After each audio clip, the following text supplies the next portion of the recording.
नान पे मारिಲ್ಲ टोल हम क्या करेगा टोल का हम ಕೇಳಿಸ್ತಿದ್ಯಾ sir are you comfortable with English Hindi ಈಗ ಪ್ರಿಪೇರ್ ಆಗ್ತಿದ್ದೀನಿ ಜಗಳ ಮಾಡೋದಕ್ಕೆ.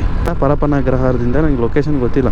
ಸರಿ ಆಯಿತು ಅಂತ ಹೇಳ್ಬಿಟ್ಟು ಹಂಗೆ ಬಂದಿದ್ದೀವಿ. ಲೊಕೇಶನ್ ತೋರಿಸ್ದಂಗೆ ಬರ್ತಾಯಿದ್ದೀವಿ. ಆ ಅಪ್ಪನೂ ಹೇಳ್ದ ಲೊಕೇಶನ್ ಹಿಂಗೆ ಮೇಲೆ ಹೋಗಬೇಕು ಅಂತೇಳಿ. ಪ್ರಾಬ್ಲಮ್ ಸೊ ಆ ಫೀಸ್ ಬಂದು 30 ರೂಪಾಯಿ. ಅದು ಸೇರಿ ನಾನು ಕೇಳಿದೆ ಭಯ್ಯ 30 ರೂಪಾಯಿ ಆಗಿದೆ ಕಟ್ಟು ಅಂತಂದಕ್ಕೆ ಇಲ್ಲ ಕ್ಯಾಶ್ ಅಮೌಂಟ್ ಇಲ್ಲ ಅಂತಂದ. ಅದನ್ನೂ ಸೇರಿ ನಾನು ಕೇಳ್ತೀನಿ, ಕೊಟ್ಟಿಲ್ಲ ಅಂದ್ಕೊಳ್ಳಿ ಇವಾಗ ದೊಡ್ಡ ಜಗಳನೇ ಮಾಡ್ತೀನಿ. ಓಕೆ ಈಗ ಪ್ರಿಪೇರ್ ಆಗ್ತಿದ್ದೀನಿ ಜಗಳ ಮಾಡೋದಕ್ಕೆ. 174 ಭಯ್ಯ. 17 टोल का टोल टोल टोल हम क्या करेगा टोल का हम क्यों देगा टोल का तुम ही देना भैया. तुम्हारा जैसा में आया ना. नहीं है बंगला में नहीं रुको कस्टमर कॉल करो. वो कैसा बोलेगा वैसा करेगा. टोल पैसे ಲೊಕೇಶನ್ ಡ್ರಾಪ್ ಮಾಡೋಕ್ಕೆ ಬಂದೆ ಮ್ಯಾಮ್. ಅಲ್ಲಿ ಟೋಲ್ ಸೆಂಟ್ರ್ ಇದೆ. ಟೋಲು ಪೇಮೆಂಟ್ ನಾನು ಮಾಡಿದ್ದೀನಿ. ಇವಾಗ ಕಸ್ಟಮರ್ ಮಾಡೋಕ್ಕೆ ಹೇಳ್ತಾ ಇದ್ದಾರೆ. ಇಲ್ಲ ನಾನು ಯಾಕೆ ಮಾಡಬೇಕು, ನಾನು ಮಾಡೋಕ್ಕಾಗೋದಿಲ್ಲ ನಿಮ್ಮದು ಸಂಬಂಧ ಅಂತವ್ರು. ಇವಾಗ ಅವ್ರ ಹತ್ರ ಟೋಲ್ ನಾನು ತೊಗೋಬೇಕಾ ಬಿಡಬೇಕಂತೇಳಿ.